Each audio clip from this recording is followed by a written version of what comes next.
चलिए हम लोग स्टार्ट करते हैं। और जो अभी हम लोग टॉपिक पढ़ने जा रहे हैं एरिया अंडर कर्व, ये टॉपिक है। इस टॉपिक को हम लोग एप्लीकेशन ऑफ डेफिनिट इंटीग्रल बोलते हैं। इसे हम लोग क्या बोलते हैं? Application of definite integral.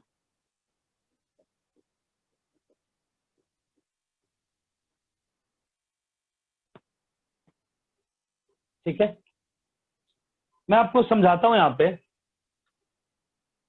मान लीजिए एक कर्व है आपके पास। हालांकि मैंने आपको जब डेफिनिट इंटीग्रल का प्रॉपर्टी डिस्कस हम लोग कर रहे थे उस समय मैंने आपको समझाया था।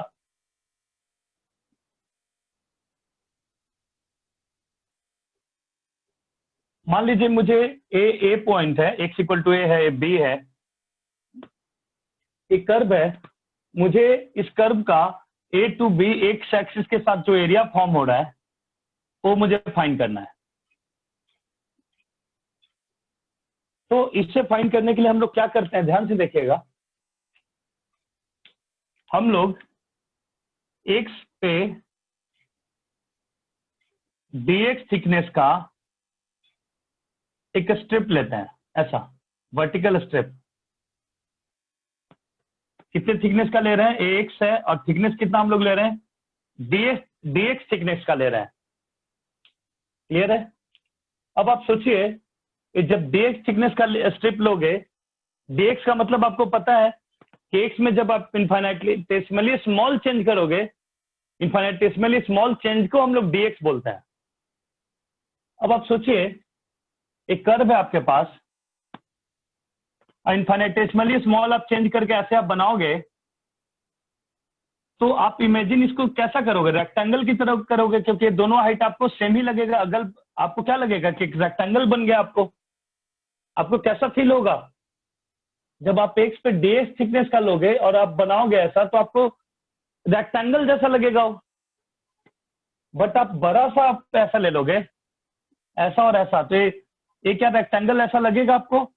एक रेक्टेंगल। जब आप ए टू बी डायरेक्ट ही आप सोचोगे मिला के, और सोचोगे कि ये अब इसका एरिया अगर आपको फाइंड करना है, तो ये रेक्टेंगल फॉर्म नहीं होगा, ये रेक्टेंगल फॉर्म नहीं होगा। बट आप जस्ट, क्योंकि रेक्टेंगल फॉर्म नहीं होगा, बट आप जस्ट बगल का पॉइंट लेके आप ऐसे बनाओगे तो आपको रेक्टेंगल फॉर्म होगा। इतना क्लियर है आपको? इस छोटे से स्ट्रिप का एरिया क्या होगा?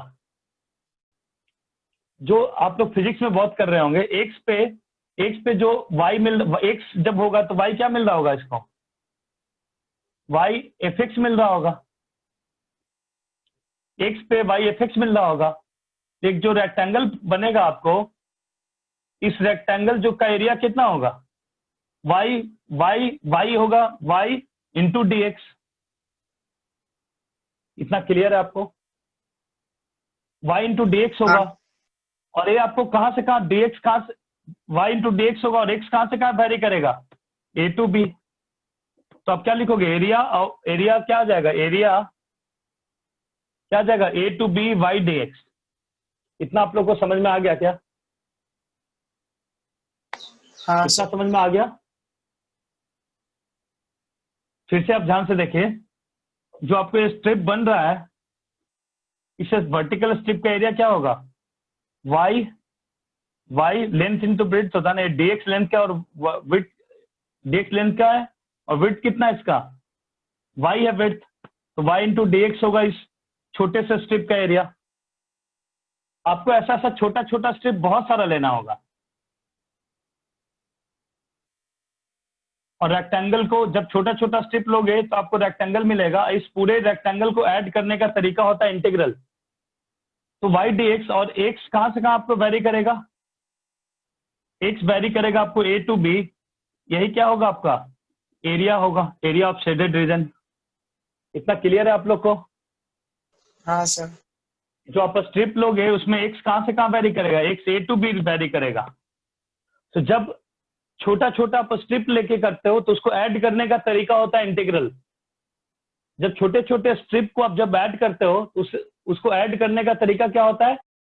थ्रू इंटीग्रल आप इंटीग्रल कर दो, जहां से जहां आपको ऐड करना है, ए टू बी आपको ऐड करना था छोटे छोटे स्टेप को, तो आप ए टू बी एक particular Y D X A to B आप लिख दोगे, तो आप छोटा छोटा सारे रेक्टेंगल ऐड हो गया। ऐड हो गया मतलब आपको एरिया निकल गया। इतना क्लियर है?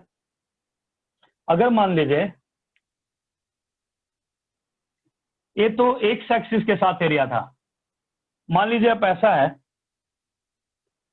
और आपको ये एरिया फाइंड करना है, आपको ये एरिया फाइंड करना है, ये बाउंडेड जो वाई एक्सिस के साथ जो बाउंडेड एरिया हो रहा है, आपको ये एरिया फाउंड करना है। मान लीजिए वाई में जो वेरी कर रहा है ए टू बी वेरी कर रहा है, तो यहाँ पे हम लोग को, यहाँ पे भी हम लोग स्ट्रिप लेंगे। स्ट्रिप इस यहाँ पे क्या लेंगे, हॉरिजॉन्टल स्ट्रिप लेंगे। ऐसा यहाँ वाई है, क्योंकि हम लोग वाई के अलोंग वेरी कर रहे हैं, तो यहाँ वाई ले रहे हो तो इसके जस्ट बगल में क्या होगा, वाई प्लस डी वाई, मतलब आप डी वाई लेंथ का, डी वाई थिकनेस का स्ट्रिप ले रहे हो। आप क्या कर रहे हो, डी वाई विड्थ का आप स्ट्रिप ले रहे हो यहाँ पे। तो यहाँ वाई होगा तो ये हॉरिजॉन्टल जो आएगा ये क्या होगा, एक्स होगा, इस वाई के करस्पॉन्डिंग जो एक्स होगा। तो ये जो स्ट्रिप होगा, इस स्ट्रिप का एरिया क्या होगा, एक्स इंटू डी वाई। और ऐसे ऐसे छोटा छोटा एरिया आप वाई के अलोंग ऐड कर रहे हो। आप डी वाई थिकनेस का लेके आप ऐड कर रहे हो, बट आपका हर समय क्या हो रहा है, एक्स चेंज हो रहा है, इसलिए एक्स डी वाई। और आपको छोटे छोटे स्ट्रिप को ऐड करने का तरीका क्या होगा, इंटीग्रल। तो आप कहां से, यहाँ इसमें वाई वेरी कर रहा है, डी वाई लिखने का मतलब है वाई वेरी कर रहा है, डी एक्स लिखने का मतलब है कि आप एक्स में लिमिट सोचना है, एक्स के रिस्पेक्ट में इंटीग्रल करने जा रहे हो। वाई का मतलब है कि आप वाई के रिस्पेक्ट में इंटीग्रल करने जा रहे हो, तो जो लिमिट आएगा वाई का आएगा, यहाँ वाई का लिमिट ए टू बी आएगा। यहाँ पे आपको शेडेड रीजन क्या मिल जाएगा, a to B x D y. आपको क्लियर हुआ? छोटे छोटे जब रेक्टेंगुलर स्ट्रिप बनाओगे डीएक्स जेएक्स थिकनेस का लेके, उनको ऐड करने का तरीका होता है इंटीग्रल। ठीक है, इतना क्लियर है? हाँ सर। जल्दी लिख लीजिए। तो जब आप एक्स के अलग आप डीएक्स वेरी करके जो रेक्टेंगुलर स्ट्रिप बनाओगे, उसमें लिमिट भी एक्स का लेना होगा। यहाँ पे भी क्या हो जाएगा, एरिया हो जाएगा, एरिया ऑफ शेडेड रीजन बोल सकते हो, area of shaded region A to B x D Y. और यहाँ पे एरिया ऑफ शेडेड रीजन ये क्या हो जाएगा, a to b y D x. Clear है?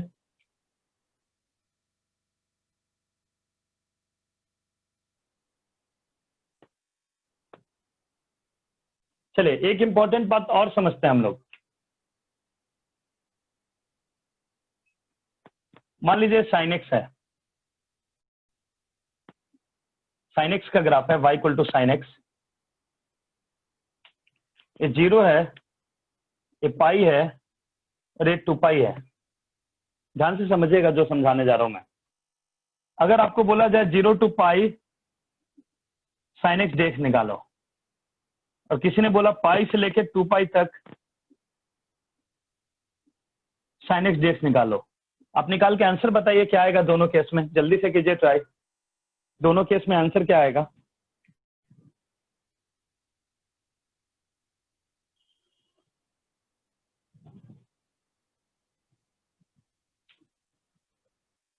जीरो टू पाई साइन डेक्स क्या आ गया,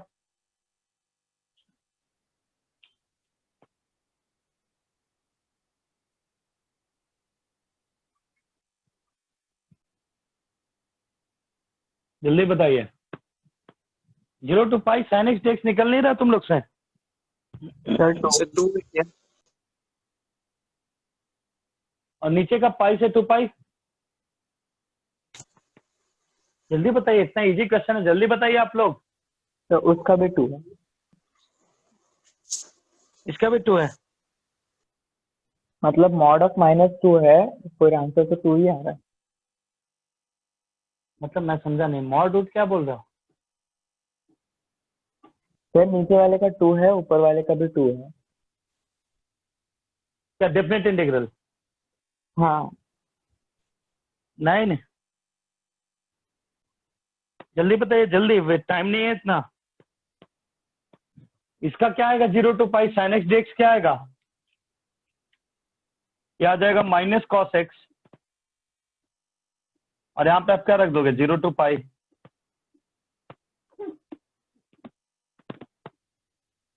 ये क्या आ जाएगा minus minus one minus minus one, ये क्या आ जाएगा 2 आ जाएगा, क्या आ जाएगा 2 आ जाएगा।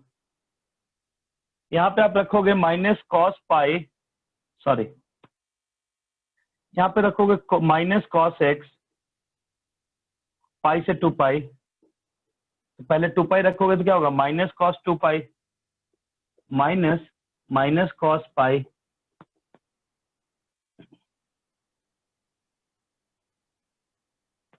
क्लियर है। तो माइनस यहाँ पे जो आएगा कॉस 2 पाई, ये आ जाएगा माइनस वन, और ये भी क्या आ जाएगा, ये भी माइनस वन, तो ये आ जाएगा माइनस टू, क्या आ जाएगा ये माइनस टू आ जाएगा।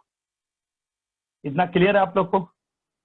हाँ तो जब सर। आप 0 to पाई आप निकाल रहे थे sin x dx, ध्यान से देखिए बहुत इंपॉर्टेंट बात बोला जा रहा है आपको। जब 0 to pi sin x dx निकाला जा रहा था तो +2 आ रहा था, अगर पाई से 2 पाई निकाला जा रहा था sin x dx तो -2 आ रहा था। क्लियर है, इतना सभी को क्लियर है। तो मेरा क्वेश्चन यहाँ पे आता है, अगर मैं आपको बोलूं कि ये शेडेड आप इस एरिया को निकालो, तो एरिया निकालने के लिए क्या तरीका होता है, एरिया निकालने का तरीका होता है कि आप कर्व को, अगर आप dx के तरफ स्ट्रिप ले रहे हो, मतलब आप लिमिट आपको x के लॉन्ग लेना है, तो आपको यहाँ पे dx आएगा और यहाँ पे y आएगा। तो आपको अगर इसका एरिया निकालना है पाई से 2 पाई, तो आप क्या करते हो, आप इंटीग्रेट करोगे पाई से 2 पाई, और इंटीग्रेट करोगे तो नेगेटिव आ जाएगा। मतलब जब कोई कर्व, ध्यान से सुनिएगा, जब कोई कर्व एक्स एक्सिस के नीचे होता है, जब कोई कर्व एक्स एक्सिस के नीचे होता है तो उसका डेफिनिट इंटीग्रल नेगेटिव आता है, और जब कोई कर्व एक्स एक्सिस के ऊपर होगा तो उसका डेफिनिट इंटीग्रल क्या आएगा, पॉजिटिव आएगा। तो ये देखिए, इस यहां से 0 to पाई अगर आप डेफिनेट इंटीग्रल निकालोगे तो पॉजिटिव आएगा, पाई से 2 पाई निकालोगे तो नेगेटिव आएगा। क्लियर है। बट एरिया तो कभी नेगेटिव नहीं होता है। तो इसका मतलब जब आप एरिया निकालने जाओगे, जो नीचे वाला पार्ट आएगा, जो नीचे वाला पार्ट आएगा आपको उसमें मॉड लगाना होगा। अगर आप एरिया निकालोगे, चलिए आप यहाँ पे क्या निकाल रहे थे, आपको तो डेफिनेट इंटीग्रल निकालना था पाई से 2 पाई। तो पाई से 2 पाई जब आप डेफिनेट इंटीग्रल निकालना है और वो एक एक्स एक्सिस के नीचे है, तो उस अगर एक कर्व एक्स एक्सिस के नीचे है तो उसका डेफिनेट इंटीग्रल नेगेटिव आएगा। ध्यान से इंपॉर्टेंट बात याद रखिए, अगर कर्व बिलो एक्स एक्सिस है,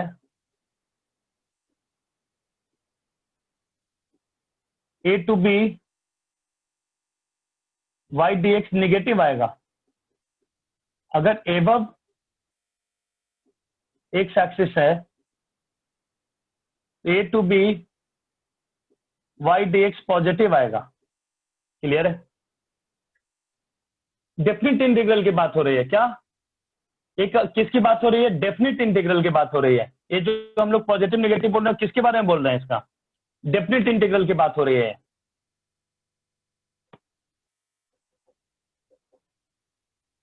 बट जब आपको एरिया निकालना होगा, एरिया तो नेगेटिव नहीं होगा, इसलिए जो पार्ट एक्स एक्सिस के नीचे होगा, जब आप एरिया निकालोगे एक्स एक्सिस के नीचे होगा, तो आप शॉक से आप इंटीग्रल करें, बट इसमें जो पार्ट नीचे उसमें मॉड लगा दीजिए, क्योंकि जो पार्ट नीचे होगा वो निगेटिव आने वाला है। तो निगेटिव आने वाला है तो मॉड लगाना पड़ेगा, क्योंकि एरिया कभी निगेटिव हो नहीं सकता। इतना क्लियर है। दूसरी बात मैं आपको बताऊं, यहाँ पे ध्यान से देखिएगा, एक बार लिख लीजिए जल्दी से, फिर मैं और आपको समझाता हूं। हो गया सर। चलिए स्टार्ट करते हैं आगे और समझने की कोशिश करते हैं थोड़ा।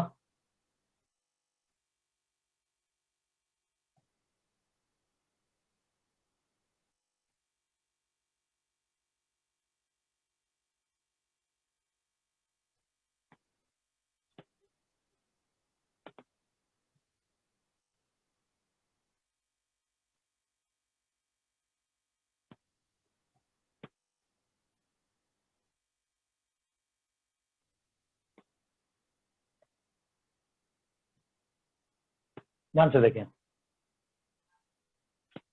अगर बोला जाए आपको find the area bounded by y equal to sine x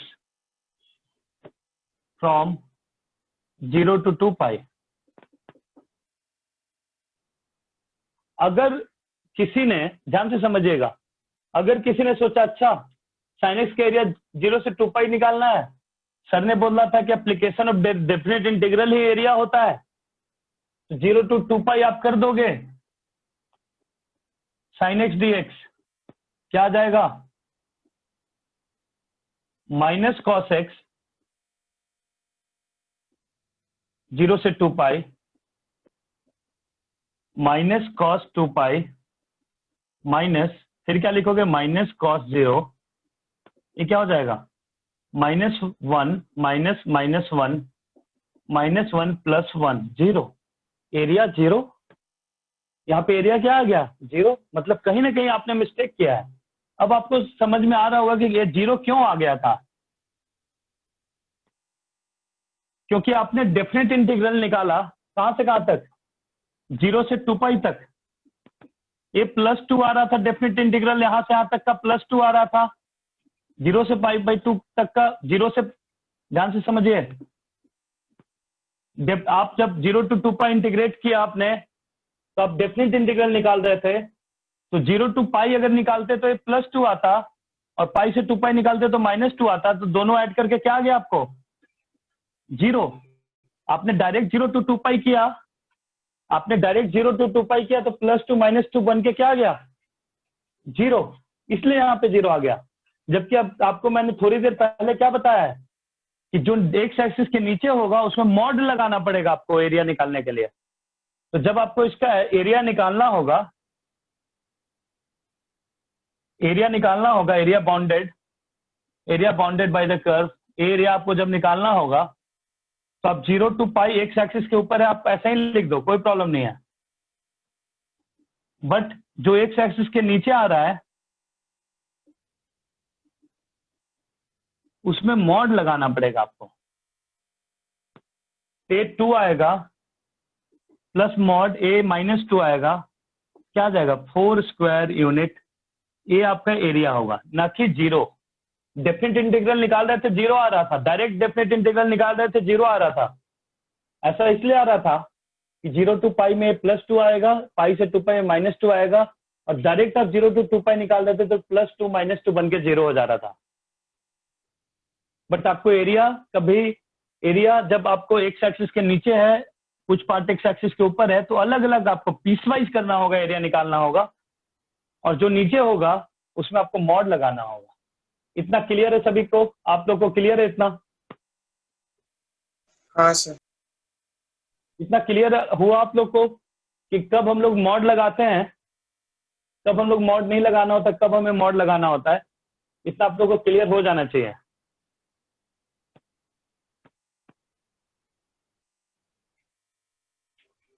in the same way, अब ध्यान से देखिए, जब y के अलोंग आप इंटीग्रेट करने का सोचिएगा, y के अलोंग ऐसा रहता, मान लीजिए A to B C, जब A to B निकालोगे तो पॉजिटिव आएगा, B to C निकालोगे तो नेगेटिव आएगा। डेफिनेट इंटीग्रल की बात मैं कर रहा हूं, इसलिए आपको जब y के अलोंग आप जब A to B करोगे, यहाँ dy लिखोगे, y के अलोंग ले रहे हो तो यहाँ dy आएगा, और यहाँ पे x लिखना होगा। x मतलब मैं बताऊंगा आपको, x dy, a पार्ट आएगा पॉजिटिव, और जब a पार्ट लिखोगे आप B to C, x dy, a part नीचे, अब इस बार y एक्सिस के देखेंगे, y के अलोंग हम लोग कर रहे तो y एक्सिस की इस साइड आएगा, तो इसका डेफिनेट इंटीग्रल का वैल्यू नेगेटिव आ जाएगा, बट एरिया पॉजिटिव हो तो आपको इसमें मॉड लगाना होगा, तब जाके आपको शेडेड रीजन मिलेगा, तब आपको शेडेड रीजन मिलेगा। इतना क्लियर है आप लोग को? इतना क्लियर है आप लोग को? हाँ सर। जल्दी से लिख लीजिए इसे, फिर आगे बढ़ते हैं।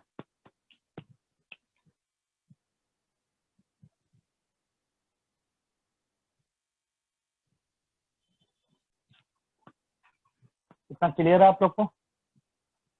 चलिए आगे बढ़ते हैं और थोड़ा सा मैं आपको कॉन्सेप्ट और क्लियर करता हूँ। ये सब आपको कॉन्सेप्ट बताया जा रहा है, अगर आपको समझ में आ रही है बातें तो काफी अच्छा बात है, आपको आगे दिक्कत नहीं होगा, आप समझ पाओगे कब मॉड लगाना है।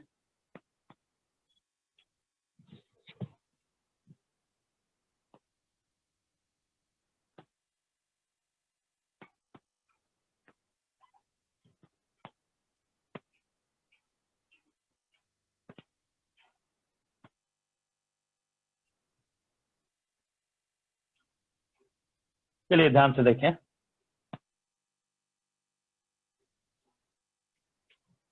अभी आपने क्या देखा, अभी मैंने आपको बताया कि जब आपको एक्स के अलोंग आप एरिया निकाल रहे हो, एक्स के अलोंग लिमिट ले रहे हो, ध्यान से देखें, आपने एक्स के अलोंग लिमिट लेना है तो आपको वर्टिकल स्ट्रिप लेना होगा डीएक्स थिकनेस का, याद आपको। तो आप एरिया इसमें क्या लोगे, आप एक्स का लिमिट ले रहे हो तो एक्स के रिस्पेक्ट में इंटीग्रेट करना होगा, जब यहाँ एक्स के रिस्पेक्ट में लिखे हो तो यहाँ वाई लिखना होगा। क्लियर है? इन द सेम वे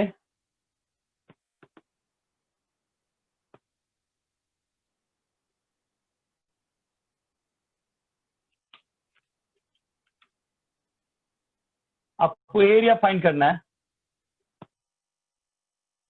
आप इस बार जो लिमिट ले रहे हो किसके लॉन्ग ले रहे हो, y के लॉन्ग ले रहे हो, y equal to a to b ले रहे हो तो यहाँ पे dy आएगा और यहाँ dy आएगा तो यहाँ पे x आएगा। ये आपको रटने के लिए मैं बता रहा हूँ। क्यों इसमें x आएगा, क्योंकि इसमें आपको हॉरिजॉन्टल स्ट्रिप लेना होगा और हॉरिजॉन्टल स्ट्रिप लोगे तो dy थिकनेस का लोगे, y पे dy थिकनेस का ले रहे हो, आप यहाँ पे x पे dx थिकनेस का ले रहे थे, तो यहाँ पे इस लेंथ के लिए आपको x a पार्ट क्या होगा, इस y के करस्पॉन्डिंग जो x होगा वो होगा ए वाई और ए डी एक्स। इस स्ट्रिप का एरिया होगा क्या, एक्स इंटू डी वाई। तो मैं इतना बताना चाहूंगा कि जब आप डी वाई लोगे तो यहाँ एक्स लेना, यहाँ डी एक्स लोगे तो यहाँ वाई लेना। ठीक है, क्लियर है? अगर मान लीजिए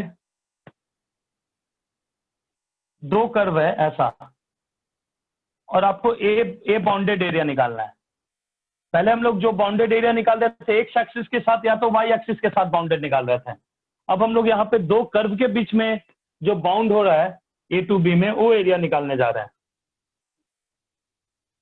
यहाँ पे आप क्या करोगे, जब ए टू बी, इसे y2 बोल दे रहे हैं, y2 ए y1, मतलब ए y इक्वल टू, मान लीजिए ए है f1 f2x और ये है y1 इक्वल टू f1x है, फंक्शन है।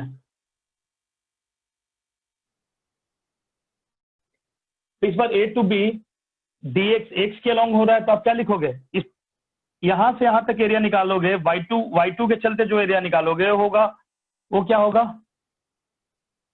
ए टू बी dx और dx लिखोगे तो यहाँ पे y लिखना होगा, तो y ऊपर वाले के लिए क्या लिखोगे, y2 प्लस माइनस। अब यहां से यहां तक जब ए टू बी एरिया निकाला, मतलब यहां से यहां तक एरिया निकल गया। जब ए टू बी y1 के लिए निकालोगे तो ए एरिया निकलेगा, तो बड़े वाले एरिया में से स्मॉलर वाला सब्ट्रैक्ट कर दोगे तो आपको बीच का एरिया निकल जाएगा। तो आप इसे क्या लिख सकते हो, minus A to B, X के लॉन्ग लिमिट ले रहे हो तो यहाँ dx लिखोगे, यहाँ dx लिखोगे तो यहाँ y लिखोगे, बट y1 का एरिया निकालने जा रहे हैं। y1 का एरिया ए टू बी निकालोगे तो एरिया आपको निकलेगा, ब्लैक वाला एरिया निकलेगा, ए एरिया निकल रहा है।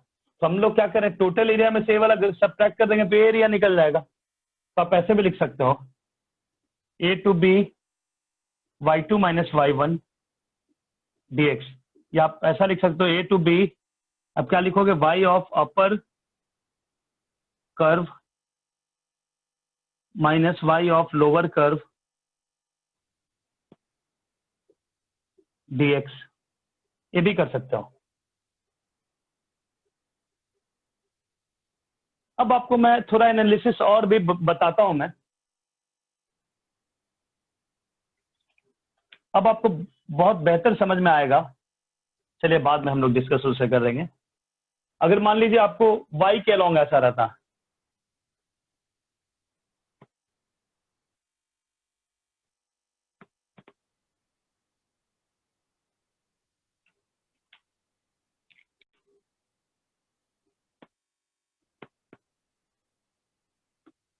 आपको एरिया फाइंड करना होता, ए टू बी, और ए एरिया, दो कर्व के बीच का एरिया फाइंड करना होता है ऐसा ए टू बी में। तो आप क्या करते, यहाँ पे आप क्या लिखते हैं, शेडेड रीजन आप क्या लिखते हैं, एरिया या रिक्वायर्ड एरिया क्या लिखते हैं, ए टू बी, ए किसके अलोंग वेरी है, वाई के अलोंग, तो dy लिखेंगे, और यहाँ पे लिखेंगे x2, अगर x2 है तो यहाँ पे लिखेंगे x2 और ये x1 है, x2 माइनस x1 dy लिखेंगे। क्लियर है, x1 x2 का मतलब मैं समझाऊंगा। यहाँ पे जो y लिखना है आपको क्या लिखना है, यहाँ x है तो यहाँ x का फंक्शन आना चाहिए ना, तो इसलिए y को इन टर्म्स ऑफ x लिखेंगे, और यहाँ पे x2 माइनस x1 dy है तो x1 x2 किसका फॉर्म होना पड़ेगा, यहाँ पे ध्यान दीजिए, a to B x dy है, मतलब dy y के रिस्पेक्ट में करो तो इस x को आपको रिप्रेजेंट करना होगा इन टर्म्स ऑफ y। जैसे मैं आपको बोल दूं y equal to 2x plus 3, अगर आप यहाँ पे ऐसा करोगे तो dx है, और y के प्लेस पे आप क्या लिख दोगे, 2x प्लस y, आप यहाँ पे क्या लिख दोगे, x के टर्म में क्या लिख दोगे, 2x प्लस 3। बट अगर आपको यहाँ पे x यूज करना होता तो इसके लिए x निकालते तो क्या हो जाता, y माइनस 3/2, आपको यहाँ पे x यूज करना पड़ेगा y माइनस 3/2, क्योंकि आपको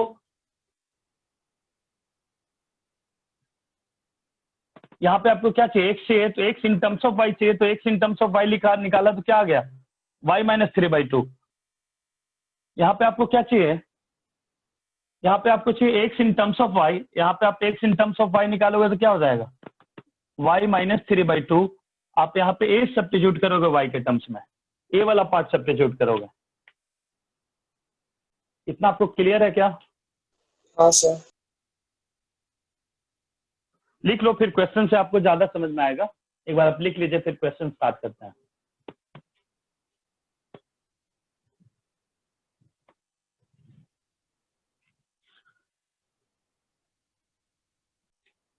अभी आप लोग को जो एरिया का कॉन्सेप्ट समझाया गया कि कैसे एरिया निकलता है, area bounded by the curve हम लोग कैसे निकालते हैं, एरिया अंडर कर्व कैसे निकालते हैं, ये आपको समझ में आ गया अच्छी तरीके से कि कैसे, अगर हम लोग x में लिमिट ले रहे हैं तो यहाँ y लिखेंगे, और x के रिस्पेक्ट में हो रहा है इसलिए y को x के टर्म में लिखना होगा। इन द सेम वे आप y के लॉन्ग लिमिट ले रहे हो तो यहाँ पे x लिखोगे y के टर्म्स में, जैसे मैंने एग्जांपल लिया y equal to 2x plus 3 है, तो यहाँ x y के टर्म्स में लिखना है, तो आप x निकालोगे क्या होगा, y माइनस 3/2, वो यहाँ रखोगे।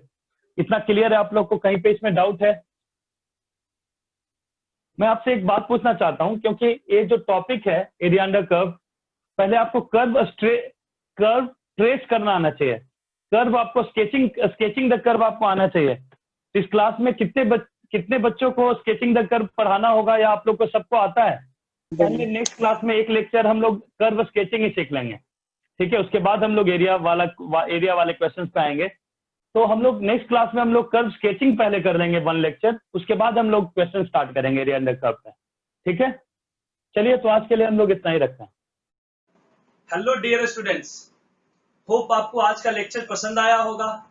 अगर आपको आज का लेक्चर पसंद आया है तो आप लाइक करें, शेयर करें, सब्सक्राइब करें and press the bell icon, ताकि आपको न्यू लेक्चर्स की अपडेट मिलती रहे। Thanks for watching, supporting and motivating us.